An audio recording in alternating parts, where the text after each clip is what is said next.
Today I'm going to share something that's really very personal and private. Something I've kept secret from friends and family until pretty recently because of the stigma that still exists, despite the fact that roughly 20% of the entire world's population struggles with this in middle age. And that is anxiety and depression, brought on by the hormonal changes of perimenopause. It completely turned my world upside down. It was absolutely debilitating and scary because I didn't recognize myself anymore and I just wanted my old self back. Yet I had no idea that it was all hormone related, and I had no idea that I wasn't alone.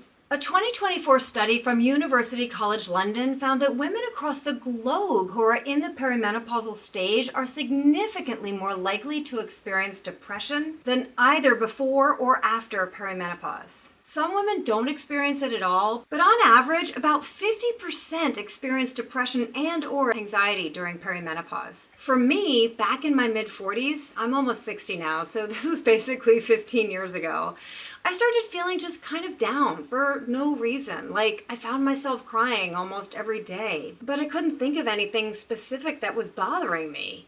In fact, things in my life were pretty good. Good marriage, great kids, I loved my job.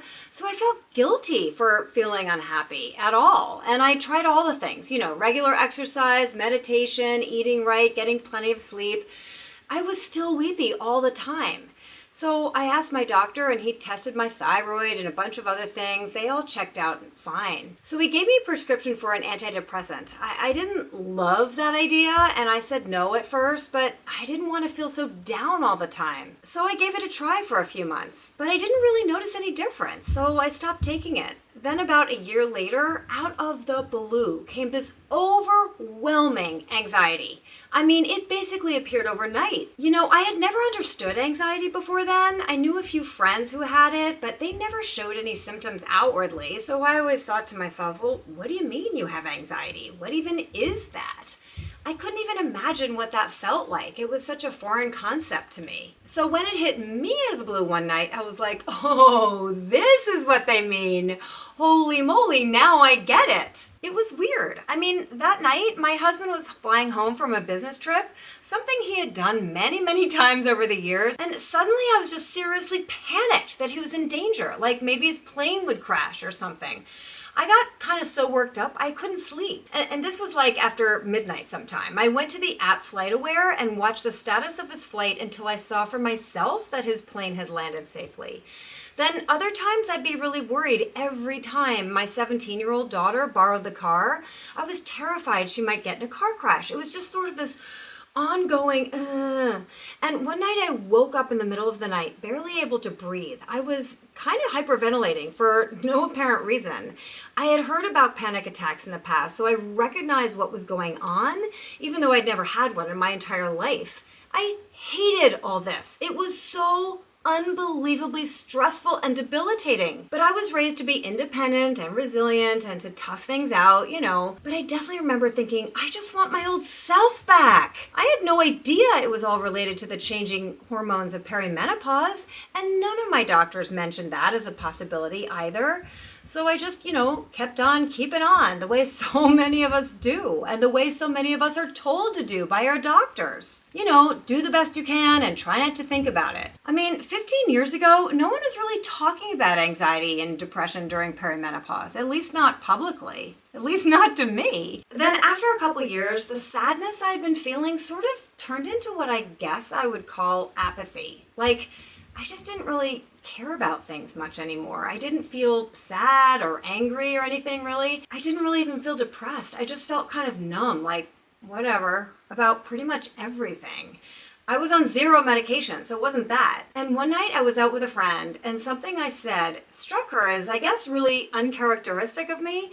So she said, Rena, that is really not like you. Is everything okay? And I said, yeah, I mean, nothing's wrong. Things are fine. Why?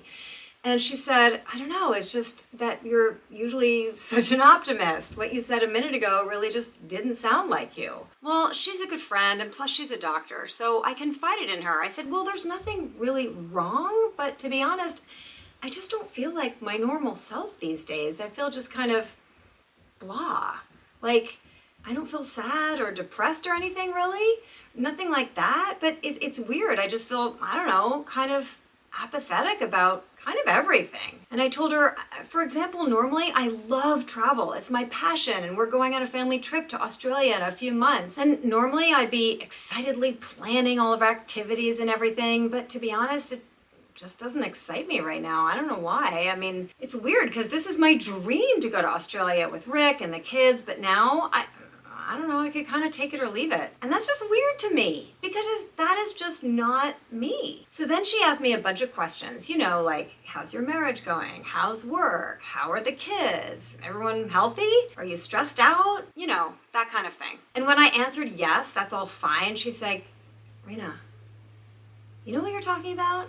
That feeling of apathy and not finding joy in things that used to bring you loads of joy? That's depression. You don't have to feel sad or depressed to have depression. And I was like, really? I didn't know that. No one had ever told me that. And I certainly didn't know that hormones could be behind it. Now, I'm unfortunately not a candidate for HRT anyway because I have a huge family history of breast cancer. I've even had a prophylactic double mastectomy because of that. So even if I had known that hormone therapy could be a huge help, as it has for many women, it wasn't an option for me. Well, so my friend confided in me that recently she had gone through something somewhat similar. So she went on the lowest dose of an antidepressant anti-anxiety med called venlafaxine, which really helped her. And she suggested I talk to my doctor about it to see if it might be right for me. And though I'm philosophically sort of, against big pharma, to be honest, I must admit that going on it absolutely saved me. It brought me myself back. It took a few weeks before I noticed a big difference, but wow, I was so grateful. My anxiety, gone. Panic attacks, gone. Apathy, gone. I was once again excited about things that always used to excite me.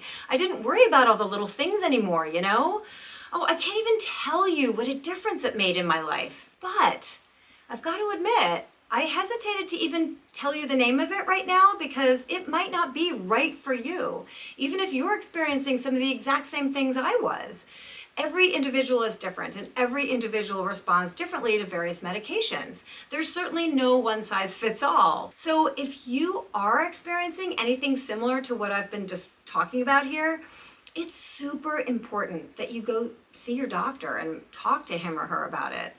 And if you're a woman in perimenopause and you're experiencing physical and or mental symptoms that bother you, the first thing you should do is go see a healthcare provider who is trained in women's hormonal health. Because, the sad truth is that most doctors, even gynecologists, are not trained in the area of menopause.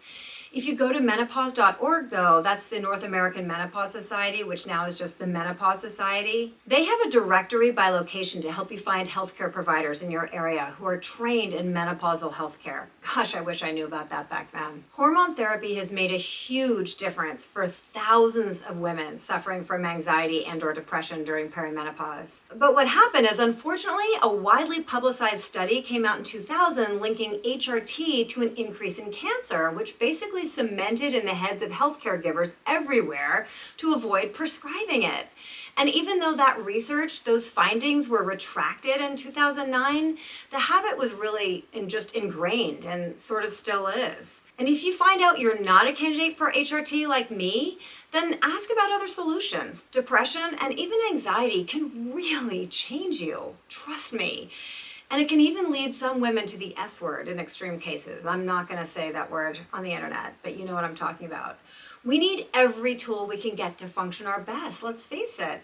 I have a lot of videos about menopause and perimenopause here on this channel. I don't have all the answers, but if sharing my experience here just serves as an example, I'm here to encourage you to fight for everything you think might help you and do it as soon as you can. Don't wait like I did. Don't just sit there and suffer in silence like I did for a long time. You owe it to yourself and to your loved ones to get treatment. Don't just try to tough it out. That's not bravery, that's masochism. Life is short. Letting a year or two, let alone 5 or 10, is sacrificing way too much, especially when it doesn't have to be like that. You can and deserve to get your old self back. Love you guys. I know you and I have probably never met, but what I mean is I see you. I feel you. I know how tough it can be. I'm giving you a huge, big hug, and I'm here for you. You got this.